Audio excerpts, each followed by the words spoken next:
Continuamos hoy, amigo oyente, nuestro recorrido por el libro de Éxodo. En nuestro programa anterior estábamos considerando el maná, y dijimos que el maná era el alimento de los hijos de Israel mientras viajaban por el desierto. Los israelitas debían recoger solamente el maná suficiente para cada día. En el día anterior al día de reposo debían recoger lo suficiente para 2 días, porque el maná no aparecería en el día de reposo. Leamos ahora los versículos 19 al 21 de Éxodo 16. Y les dijo Moisés, ninguno deje nada de ello para mañana. Mas ellos no obedecieron a Moisés, sino que algunos dejaron de ello para otro día, y crió gusanos, y hedió, y se enojó contra ellos Moisés. Y lo recogían cada mañana, cada uno según lo que había de comer, y luego que el sol calentaba, se derretía. El maná debía ser recogido cada mañana, cada hombre debía recogerlo. Esto debía ser una experiencia personal. El maná habla del Señor Jesucristo como el pan de vida. El Evangelio según San Juan, capítulo 6, versículos 32 al 35, confirma esto cuando dice, Y Jesús les dijo, de cierto os digo, no os dio Moisés el pan del cielo, mas mi Padre os da el verdadero pan del cielo, porque el pan de Dios es aquel que descendió del cielo y da vida al mundo. Le dijeron, Señor, danos siempre este pan. Jesús les dijo, Yo soy el pan de vida, el que a mí viene nunca tendrá hambre, y el que en mí cree no tendrá sed jamás. El maná, amigo oyente, representa a Cristo como el pan de vida que descendió del cielo para dar su vida por el mundo. Jesucristo es el verdadero pan. Él es quien nos da vida y alimento. Leamos ahora los versículos 25 y 26 de este capítulo 16 de Éxodo. Y dijo Moisés, Comedlo hoy, porque hoy es día de reposo para Jehová. Hoy no hallaréis en el campo. 6 días lo recogeréis, mas el 7º día es día de reposo. En él no se hallará. El día de reposo fue dado a Israel antes de darse formalmente la ley. El versículo 31 ahora, y la casa de Israel lo llamó maná, y era como semilla de culantro, blanco, y su sabor como de hojuelas con miel. ¿Cómo describiría usted el maná? Es difícil explicarlo. Era una comida maravillosa que contenía todas las vitaminas que Israel necesitaba, y tenía un sabor a casi cualquier clase de comida que ellos quisieran, o que a ellos se les ocurriera. Era una comida provocativa, pero causó que la gente extranjera se quejara.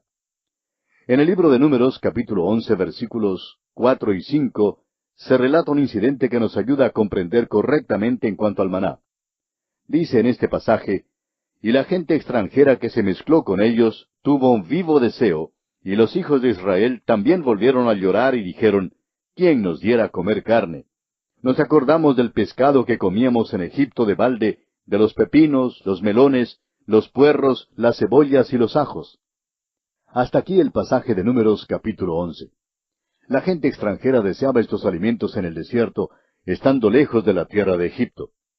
La lista de la comida que echaban de menos incluía aquellos alimentos que crecían sobre o debajo de la tierra. Eran condimentos sin mucho valor alimenticio verdadero, tal como los pepinos, los melones, los puerros, las cebollas y los ajos. Cuando usted come estos alimentos, amigo oyente, su aliento no es de lo más agradable.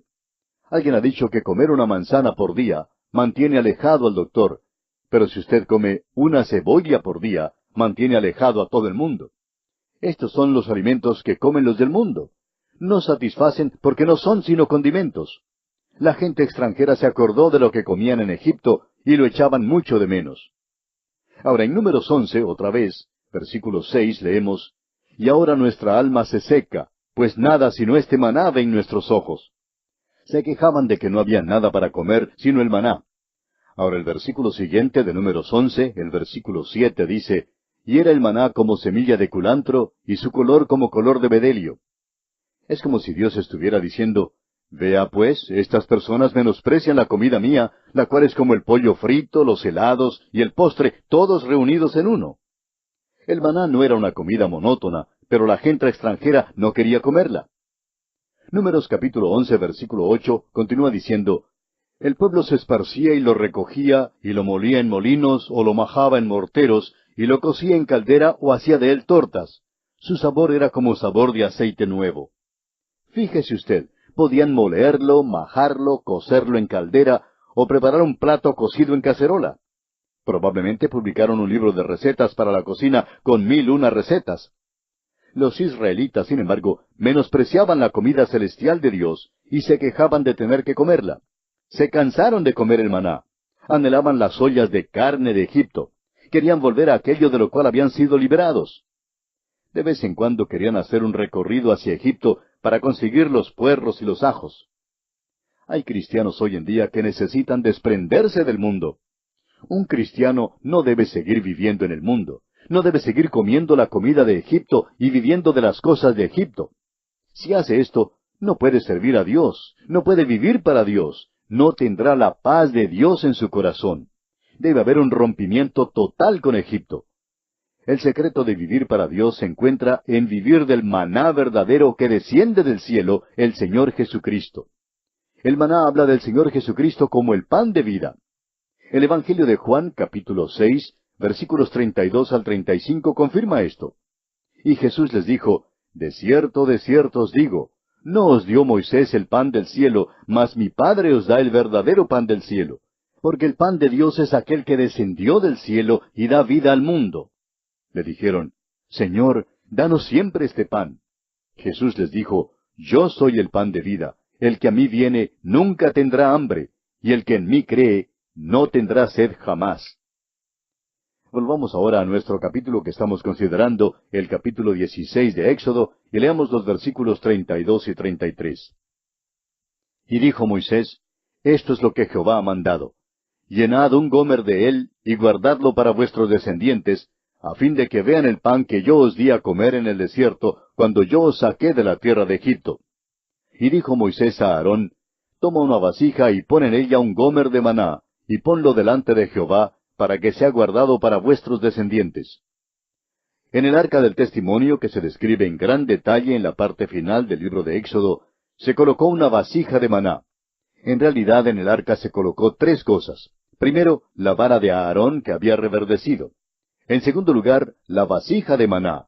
Y en tercer lugar, las tablas con los 10 mandamientos. La ley habla del hecho de que sólo Cristo cumplió la ley. La cumplió por usted y por mí. El maná también habla de la muerte de Cristo por nosotros. Él es provisto como la comida espiritual para nosotros. La vara de Aarón que había reverdecido habla de su resurrección. Solo a Cristo Jesús le fue posible satisfacer las demandas de Dios. Solo Él puede salvar, y nos puede salvar porque derramó su propia sangre en la cruz. Por esta causa Dios extiende su misericordia al hombre, al pecador. Leamos ahora los versículos finales de este capítulo 16 del libro de Éxodo, los versículos 35 y 36, que dicen, Así comieron los hijos de Israel maná 40 años, hasta que llegaron a tierra habitada. Maná comieron hasta que llegaron a los límites de la tierra de Canaán. Y un gomer es la 10ª parte de un efa. Estos dos versículos nos dicen que los israelitas comieron el maná por 40 años, y nos dicen también cuál era su ración diaria. Cuando al fin llegaron a la tierra prometida, el maná cesó y de nuevo comieron del fruto de la tierra. Créalo o no, amigo oyente, también se quejaron entonces del fruto de la tierra. Descubrieron que después de todo, el maná era una comida provocativa. El hecho es que era exótica, comparada con el fruto de la tierra. Lo interesante en cuanto a esto es que muchas personas viven de las experiencias después de que son salvados. Han ido a la cruz, la que habla de la muerte de nuestro Señor Jesucristo, pero siguen hablando solo en cuanto a sus propias experiencias.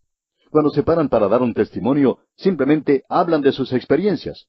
A ellos no les gusta el estudio bíblico porque es el fruto de la tierra que demanda trabajo para cosecharse. Amigo oyente, es la palabra de Dios lo que el Señor quiere que comamos. Si usted todavía no ha gustado del maná celestial, le sugerimos que venga a Cristo y podemos asegurarle que le gustará en gran manera. El Salmo 34, versículo 8 dice, Gustad y ved que es bueno Jehová, dichoso el hombre que confía en él. Además, Juan capítulo 6, versículo 51 dice, Yo soy el pan vivo que descendió del cielo. Si alguno comiere de este pan, vivirá para siempre. Y el pan que yo daré es mi carne, la cual yo daré por la vida del mundo. Y así, amigo oyente, concluye nuestro estudio del capítulo 16 del libro de Éxodo. Y nos encontramos ahora en el capítulo 17. En este capítulo consideraremos estos aspectos. Los israelitas murmuran de nuevo. Esta vez quieren beber agua en Refidim. Luego Dios envía a Moisés a Horeb para conseguir agua de la roca. En tercer lugar, Aarón y Hur sostienen los brazos de Moisés, e Israel vence a Amalek. En cuarto lugar, Moisés edifica un altar a Jehová Nisi. Los hijos de Israel han salido de la tierra de Egipto y marchan en el desierto. Están en camino al monte Sinaí. Por el camino, Israel ha tenido 7 experiencias que describen la vida cristiana. Recuerde usted que estas cosas les acontecieron como ejemplo y están escritas para amonestarnos a nosotros, a quienes han alcanzado los fines de los siglos. Esto es lo que nos dice Pablo en su primera carta a los Corintios, capítulo 10, versículo 11. Todos los creyentes hacen bien si leen, si atienden estas lecciones. Estas lecciones nos son dadas en forma de cuadro y su significado es muy claro.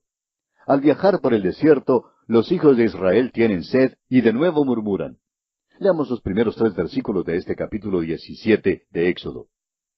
Toda la congregación de los hijos de Israel partió del desierto de Sin por sus jornadas, conforme al mandamiento de Jehová, y acamparon en Refidim.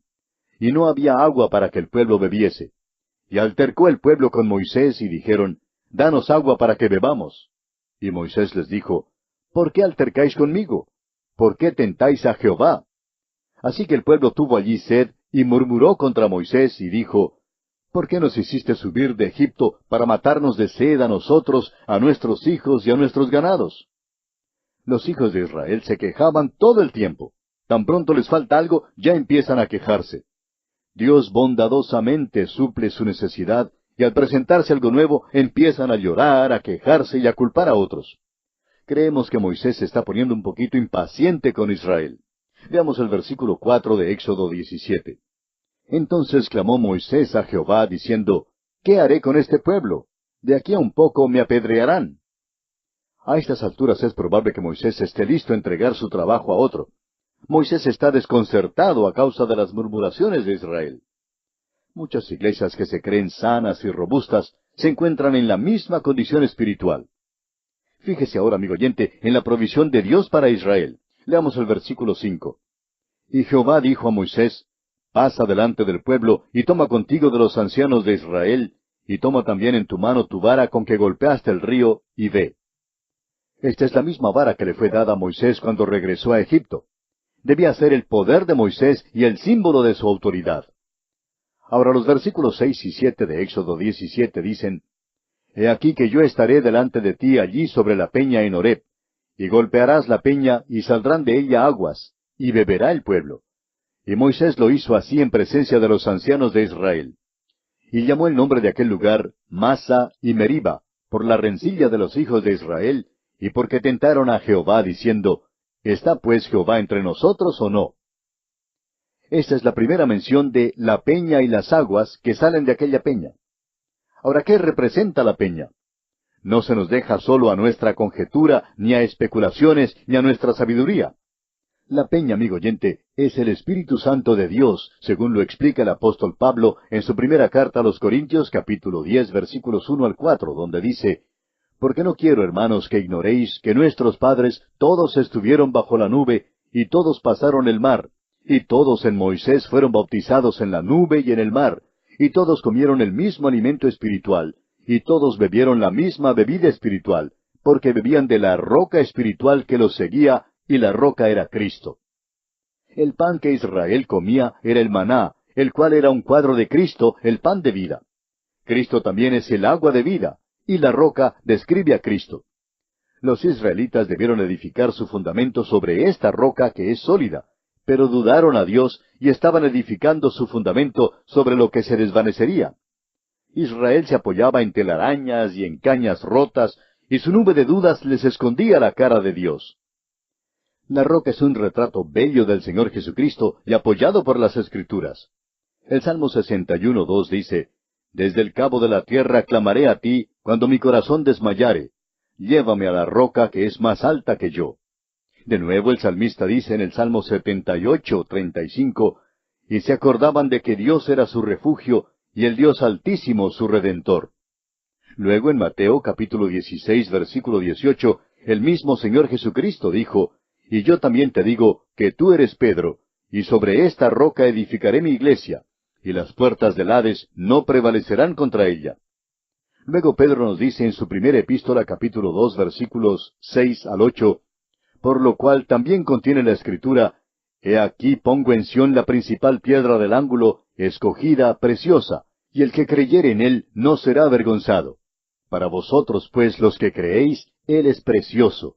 Pero para los que no creen, la piedra que los edificadores desecharon ha venido a ser la cabeza del ángulo, y piedra de tropiezo y roca que hace caer, porque tropiezan en la palabra, siendo desobedientes, a lo cual fueron también destinados. Finalmente el apóstol Pablo nos da este consejo en su primera carta a los Corintios, capítulo 3, versículo 11. Porque nadie puede poner otro fundamento que el que está puesto, el cual es Jesucristo. Como dice el conocido himno, en tierra de cansancio Jesús roca es. Él es el fundamento. Es en Él sobre quien descansamos, y sobre el cual la iglesia está edificada. Como la roca, sin embargo, Él es el último a quien acudimos para beber agua. No es que queramos ser chistosos, pero no se puede conseguir ni aun agua cruda de una roca. Eso sería como conseguir sangre de un nabo o jugo de naranja de una perilla de puerta.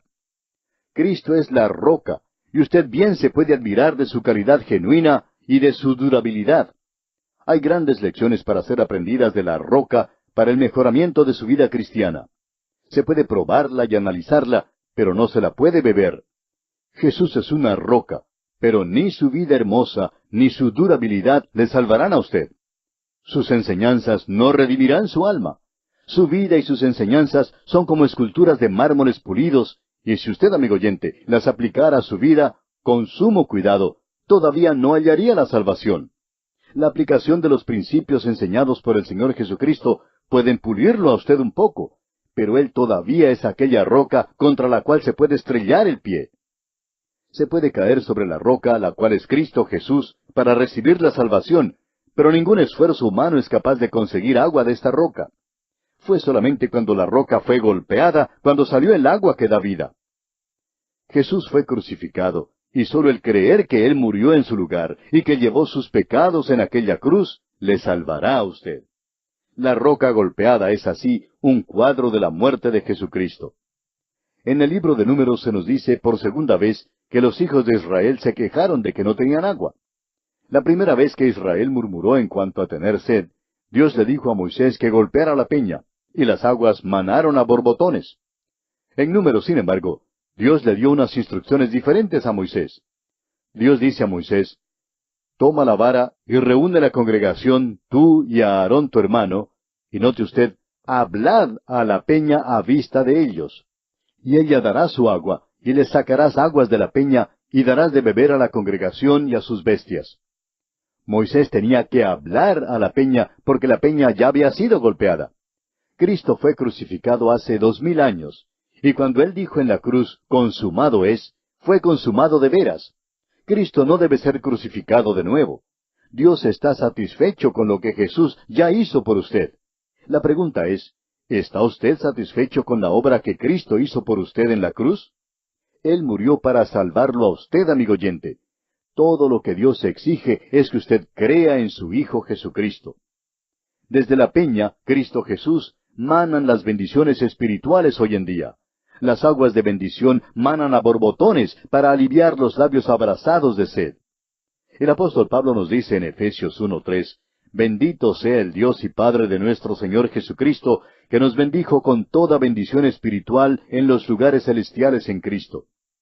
La peña fue golpeada una sola vez, y de ella mana una abundancia de agua. La fuente está llena hasta el borde. El río está lleno de margen a margen. El mundo entero no es capaz de contener esta agua. Sin embargo, a pesar de eso, hay muchas almas de hombres que en el día de hoy se encuentran marchitas o secas, y sus lenguas están abrasadas por la sed. Millones de personas están muriendo por falta de la bebida espiritual. El caudal ha sido cortado, apiñado con troncos por causa de las dudas, corroído por el pecado y aislado por la indiferencia. El canal también está cerrado por los diques de aquellos que profesan conocer a Cristo, pero que en realidad no lo conocen. Amigo oyente, estamos perturbados y nos sentimos tristes al mirar a nuestro alrededor. El mundo tiene sed. Y ahora le preguntamos a usted personal y particularmente, ¿Ha acudido usted a aquella peña golpeada para beber del agua de vida? Dios dice que si se bebe de aquella agua, usted no tendrá sed jamás. Si no lo ha hecho, amigo oyente, le invitamos a que lo haga en esta hora. Esta es su oportunidad. Acuda a la roca y beba en abundancia del agua viva para que pueda obtener hoy mismo, en forma gratuita, la vida eterna. Es nuestra oración que Dios le ayude a hacerlo.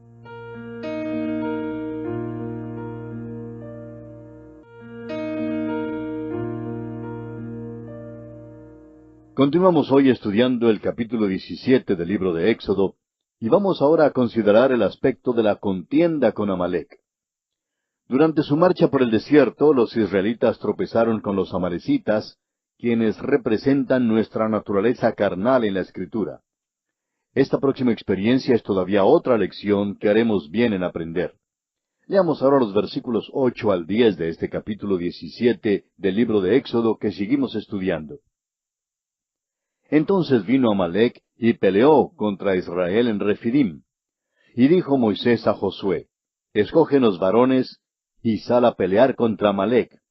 Mañana yo estaré sobre la cumbre del collado, y la vara de Dios en mi mano. E hizo Josué, como le dijo Moisés, peleando contra Amalec. Y Moisés y Aarón y Hur subieron a la cumbre del collado. Amalec era nieto de Esaú. Esaú era un cuadro de la carne, y los amalecitas se hicieron enemigos de Israel. Nunca dejaron de ser los enemigos de Israel. Y por primera vez los israelitas entran en guerra. Este conflicto es prueba de que no se puede vencer la carne por nuestras propias fuerzas. La carne batalla contra el espíritu y el espíritu contra la carne. El apóstol Pablo lo explica en Gálatas capítulo 5, versículo 17, diciendo, porque el deseo de la carne es contra el espíritu, y el del espíritu es contra la carne. Y estos se oponen entre sí, para que no hagáis lo que quisierais. Este es el cuadro que tenemos en el desierto al guerrear Israel y Amalec el uno contra el otro. Ahora los versículos 11 y 12 dicen, y sucedía que cuando alzaba Moisés su mano, Israel prevalecía, mas cuando él bajaba su mano, prevalecía Amalec. Y las manos de Moisés se cansaban, por lo que tomaron una piedra y la pusieron debajo de él, y se sentó sobre ella. Y Aarón y Hur sostenían sus manos, el uno de un lado y el otro de otro. Así hubo en sus manos firmeza hasta que se puso el sol. Una observación cuidadosa revela que en realidad la batalla fue peleada sobre la cumbre del monte. Fue peleada por la oración. Esta batalla no fue ganada por la habilidad de los israelitas de pelear, porque no eran soldados con experiencia, ni aptos todavía para la guerra. Esta batalla fue peleada y ganada por Moisés. El momento en que Moisés ya no podía alzar sus manos, los hijos de Israel empezaban a perder la batalla. Si no hubiera sido por Moisés, Israel hubiera fracasado. Ahora, lo importante para recordar nosotros es que el Espíritu Santo es el único que nos puede dar la victoria sobre la carne. La victoria se gana al andar el creyente en el Espíritu. Cuando usted y yo, amigo oyente, actuamos independientemente del Espíritu, Amalec o la carne gana una victoria fácil. Nos inclinamos por naturaleza a complacer la carne, pero cuando alzamos las manos en la oración como lo hizo Moisés, entonces será posible vencer la carne. Leamos ahora los versículos 13 y 14 de este capítulo 17 de Éxodo. Y Josué deshizo a Amalec y a su pueblo a filo de espada. Y Jehová dijo a Moisés, escribe esto para memoria en un libro, y di a Josué que raeré del todo la memoria de Amalec de debajo del cielo. La hora ha llegado para considerar a este hombre Josué. Es él quien seguirá a Moisés. Ya ha sido preparado para este puesto. Es un hombre ordinario, pero Dios lo está preparando para la tarea que tiene por delante. Dios también nos dice en este pasaje que Él raerá del todo la memoria de Amalec de debajo del cielo. Es decir, Dios acabará con la carne, y gracias a Dios por eso. Cuando el Señor lleve al cielo a la iglesia, la cambiará. El apóstol Pablo confirma esto en su primera carta a los Corintios, capítulo 15, versículo 52, cuando dice, en un momento, en un abrir y cerrar de ojos, a la final trompeta, porque se tocará la trompeta, y los muertos serán resucitados incorruptibles, y nosotros seremos transformados. Si el Señor llevara a la iglesia al cielo como es ahora, sin ser transformada, el cielo sería entonces exactamente como esta tierra vieja, porque nosotros arruinaríamos el lugar con nuestras naturalezas viejas. He estado arrastrando la vieja naturaleza mía por años como a un difunto. Quisiera estar libre de ella. He tratado de quitármela, pero sigue haciéndose sentir muchas veces. Gracias a Dios que Él ha prometido acabar con la naturaleza vieja algún día. Aquellos que pertenecen a Cristo algún día serán cambiados y hechos adecuados para el cielo. Ahora, de este capítulo 17 de Éxodo, leamos los versículos 15 y 16. Y Moisés edificó un altar, y llamó su nombre Jehová Nisi, y dijo, por cuanto la mano de Amalec se levantó contra el trono de Jehová, Jehová tendrá guerra con Amalec de generación en generación. Tenemos que recordar tres cosas importantes. En primer lugar, Dios acabará con Amalec. En otras palabras, Dios terminará con la vieja naturaleza. En segundo lugar, el Señor nunca se amistará con la naturaleza vieja. Tendrá guerra con Amalec de generación en generación. Y en tercer lugar, este conflicto constante continuará mientras vivamos en estos cuerpos en esta vida. La carne y el espíritu siempre pelearán la una contra el otro. Solo el Espíritu Santo de Dios nos puede dar la victoria total. Y esto, amigo oyente, tenemos que reconocerlo. Y aquí concluye el capítulo 17 del libro de Éxodo. Y nos encontramos ahora en el capítulo 18. En este capítulo consideraremos cuatro aspectos principales. En primer lugar, Jetro, el suegro de Moisés, lleva a la esposa y a los dos hijos de Moisés a él. En segundo lugar, Moisés hospeda a Jetro. En tercer lugar, Jetro da el consejo de nombrar jueces, consejo que es aceptado por Moisés. Y en cuarto lugar, Jetro sale a su tierra. En el capítulo 18 llegamos a la última de las 7 experiencias que tuvieron los hijos de Israel entre Egipto y el monte Sinaí. Dios ha estado guiando a Moisés directamente por medio de la revelación, pero ahora Moisés se dirige a la sabiduría del mundo para buscar ayuda, en lugar de acudir a Dios para revelación. Consideremos ahora la visita de Jetro, suegro de Moisés. Jetro, sacerdote de Madián, visita a Moisés. Trajo consigo a la esposa de Moisés y los dos niños. Mientras que están con Moisés, se gozan de una visita amable, de una reunión familiar. Para esto vamos a leer los primeros 12 versículos de este capítulo 18 de Éxodo. Oyó Jetro, sacerdote de Madián, suegro de Moisés, todas las cosas que Dios había hecho con Moisés y con Israel, su pueblo, y cómo Jehová había sacado a Israel de Egipto. Y tomó Jetro, suegro de Moisés, a Séfora, la mujer de Moisés, después que él la envió, y a sus dos hijos. El uno se llamaba Gersón, porque dijo, forastero he sido en tierra ajena. Y el otro se llamaba Eliezer, porque dijo, el Dios de mi padre me ayudó, y me libró de la espada de Faraón. Y Jetro, el suegro de Moisés, con los hijos y la mujer de éste, vino a Moisés en el desierto, donde estaba acampado junto al monte de Dios. Y dijo a Moisés, yo, tu suegro Jetro, vengo a ti con tu mujer y sus dos hijos con ella. Y Moisés salió a recibir a su suegro, y se inclinó y lo besó. Y se preguntaron el uno al otro cómo estaban, y vinieron a la tienda. Y Moisés contó a su suegro todas las cosas que Jehová había hecho a Faraón y a los egipcios por amor de Israel, y todo el trabajo que habían pasado en el camino, y cómo los había librado Jehová. Y se alegró Jetro de todo el bien que Jehová había hecho a Israel, al haberlo librado de mano de los egipcios. Y Jetro dijo, bendito sea Jehová que os libró de mano de los egipcios, y de la mano de Faraón, y que libró al pueblo de la mano de los egipcios. Ahora conozco que Jehová es más grande que todos los dioses, porque en lo que se ensoberbecieron, prevaleció contra ellos. Y tomó Jetro, suegro de Moisés, holocaustos y sacrificios para Dios. Y vino a Aarón y todos los ancianos de Israel para comer con el suegro de Moisés delante de Dios. Es interesante notar la relación maravillosa entre Moisés y su suegro.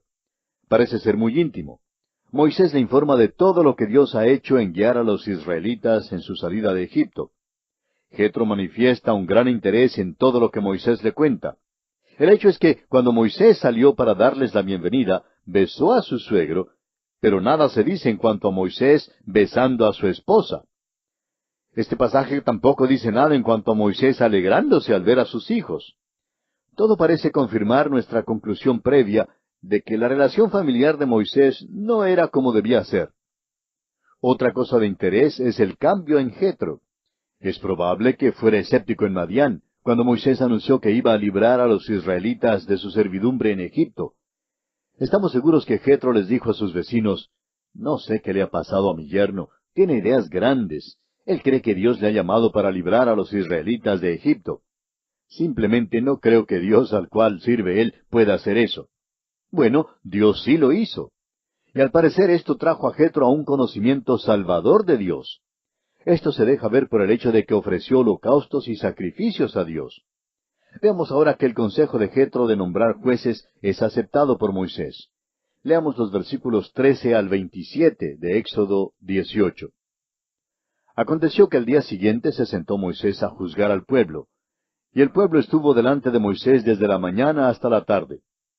Viendo el suegro de Moisés todo lo que él hacía con el pueblo, dijo: «¿Qué es esto que haces tú con el pueblo? ¿Por qué te sientas tú solo y todo el pueblo está delante de ti desde la mañana hasta la tarde?» Y Moisés respondió a su suegro: «Porque el pueblo viene a mí para consultar a Dios. Cuando tienen asuntos, vienen a mí, y yo juzgo entre el uno y el otro, y declaro las ordenanzas de Dios y sus leyes». Entonces el suegro de Moisés le dijo: «No está bien lo que haces.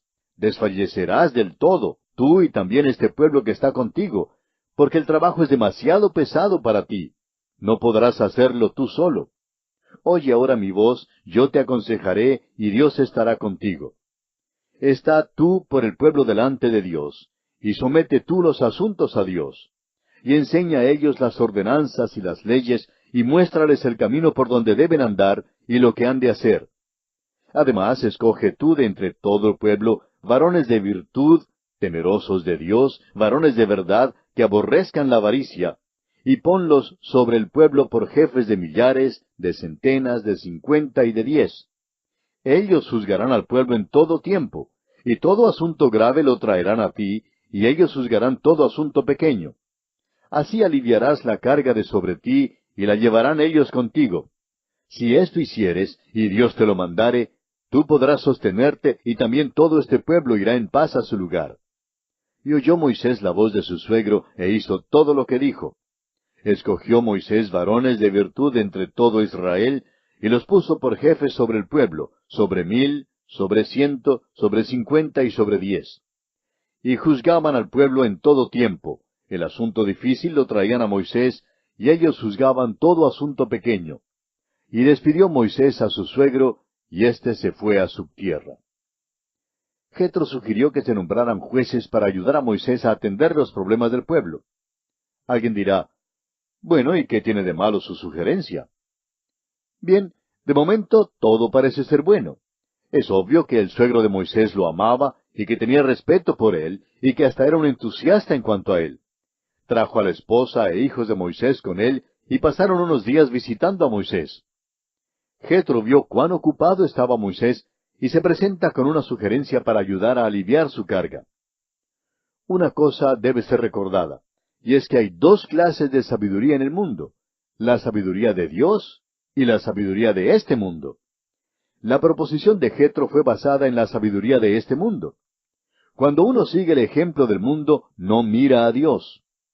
Una de las razones por la cual la iglesia se encuentra en tantas dificultades hoy en día es porque algunos hombres han sido traídos a la iglesia y han sido puestos en una junta o han recibido un lugar de preeminencia solo por haber tenido éxito en los negocios. Tratan de manejar la iglesia por los métodos del mundo y no tienen ningún discernimiento espiritual. El programa del mundo, amigo oyente, no resulta en la iglesia. Las recomendaciones que Jetro hizo a Moisés eran buenas. Es verdad que aliviarían la carga de Moisés y facilitarían las cosas. Proveerían un sistema metódico y conservarían el tiempo. La proposición de Jetro parecía ser una oferta muy atractiva. Su sugerencia fue sincera, y estamos seguros que Jetro tenía buenas intenciones. Estaba interesado en la salud de Moisés, y no podemos menos que amarlo por esto. La cosa, sin embargo, que debemos notar, es que esto no era la voluntad de Dios. Dios lo permitió, de eso estamos seguros, pero no era según su voluntad. Un examen cuidadoso de este pasaje revelará el carácter sutil y siniestro del consejo de este hombre. En primer lugar, Dios no había dado ninguna instrucción a Moisés en cuanto a este asunto. La sugerencia de Jetro en realidad dudó la sabiduría, el juicio y el amor de Dios. Jetro en realidad estaba diciendo que Dios no había hecho lo mejor que podía hacer por Moisés. Según este razonamiento, si Dios realmente amara a Moisés y lo cuidara, debería haber hecho esta sugerencia hace mucho tiempo. Amigo oyente, oímos tras la declaración de Jetro el siseo de la serpiente que se dio a conocer hace tantos años allá en el huerto de Edén. La serpiente había sugerido a Eva, si sólo pudiera comer de aquel árbol, sería sabia.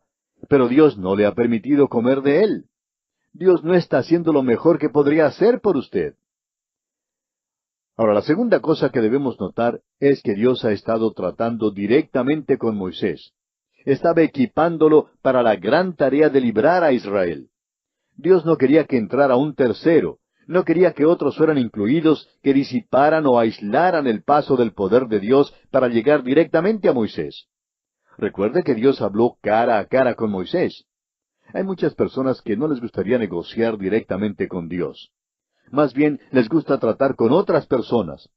Prefieren ir por medio de un hombre, por medio de una iglesia, una ceremonia, un libro o aún por un concierto.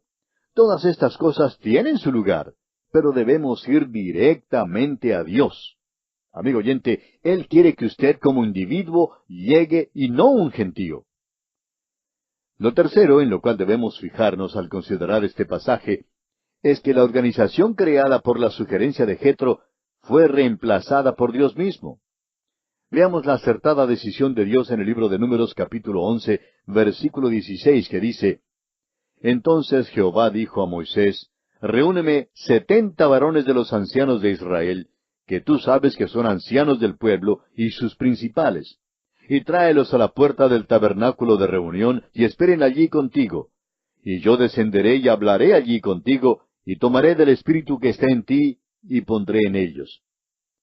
¿Se fija usted que es el espíritu que aviva y da poder al hombre?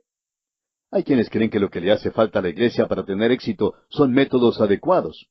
Pero Dios dice que lo que hace falta son líderes sobre los cuales el Espíritu de Dios descanse. Ahora mismo hay muchos predicadores que se portan algo tontamente porque tratan de identificarse con la generación de ahora. Dicen que quieren comunicarse con la nueva generación. Aún hay un seminario en el sur de California, en los Estados Unidos, que se especializa en identificarse y comunicarse con jóvenes. Nunca hemos oído decir que, en realidad, hayan llegado a tocar los corazones y las vidas de los jóvenes allá en esa parte del mundo. Simplemente no lo pueden hacer. Amigo oyente, Dios no necesita de un método, ni de una organización, ni de números, ni de un sistema, ni de ritual, ni de buenas obras para lograr que sea hecha su voluntad. Dios arrolla toda la sabiduría de este mundo para que no haya nada entre nuestra alma y Él, para que no haya ninguna caña rota sobre la cual apoyarse. La sabiduría de este mundo y la sabiduría de Dios son contradictorias, tanto así que una es la verdadera sabiduría y la otra es tontería. El apóstol Pablo en su primera carta a los Corintios capítulo 3 versículos 18 y 19 nos dice, Nadie se engaña a sí mismo. Si alguno entre vosotros se cree sabio en este siglo, hágase ignorante para que llegue a ser sabio. Porque la sabiduría de este mundo es insensatez para con Dios, pues escrito está, Él prende a los sabios en la astucia de ellos. El mismo apóstol Pablo nos dice en su primera carta a los Corintios capítulo 2, versículo 4, que ni mi palabra ni mi predicación fue con palabras persuasivas de humana sabiduría, sino con demostración del Espíritu y de poder. No debemos ser vivos ni usar el acercamiento intelectual para ganar a los hombres para Cristo. Lo que necesitamos, amigo oyente, es la sabiduría de Dios para guiarnos. Necesitamos el poder de Dios y no los métodos nuevos. Amigo oyente, ¿Depende usted de la sabiduría del mundo? ¿O mira a Dios para que le guíe con aquella sabiduría que proviene de arriba? Es nuestra oración, amigo oyente, que si usted todavía está mirando y confiando en la sabiduría del mundo, en esta misma hora cambie de táctica y ponga su mirada directamente en Dios y pida de Él la verdadera sabiduría que le guiará por la senda que conduce a la gloria y a la vida eterna. Y aquí concluye el capítulo 18 del libro de Éxodo. Y ahora en el tiempo que nos resta, vamos a entrar preliminarmente en el capítulo 19 de Éxodo. En este capítulo consideraremos los siguientes aspectos. Israel llega al monte Sinaí. Moisés da el mensaje de Dios al pueblo. El pueblo responde. Los israelitas se preparan para el tercer día, cuando el Señor descenderá a la vista de todos los hijos de Israel en el monte Sinaí, y el pueblo es amonestado a no tocar el monte. Y finalmente, la presencia de Dios se siente sobre el monte. Los capítulos 19 al 24 del libro de Éxodo tratan de la ley. Los hijos de Israel han llegado al monte Sinaí, y aquí se ponen de acuerdo para aceptar la ley. El hecho es que cambian la gracia por la ley. Y vamos a leer los primeros 2 versículos de este capítulo 19 de Éxodo, que dicen: En el mes tercero de la salida de los hijos de Israel de la tierra de Egipto, en el mismo día llegaron al desierto de Sinaí. Habían salido de Refidim y llegaron al desierto de Sinaí, y acamparon en el desierto, y acampó allí Israel delante del monte. Los israelitas han llegado al monte Sinaí, al lugar donde se ha de dar la ley. Dios tratará bondadosamente a su pueblo. Les dará la oportunidad de decidir si quieren seguir bajo la dirección divina, en la misma manera en que Dios los ha estado guiando desde que salieron de Egipto hasta ahora, cuando llegan al monte Sinaí, o si en cambio quieren aceptar y recibir la ley. Y bien, nuestro tiempo ha tocado a su fin en esta oportunidad, así es que continuaremos la consideración de este capítulo 19 en nuestro próximo programa.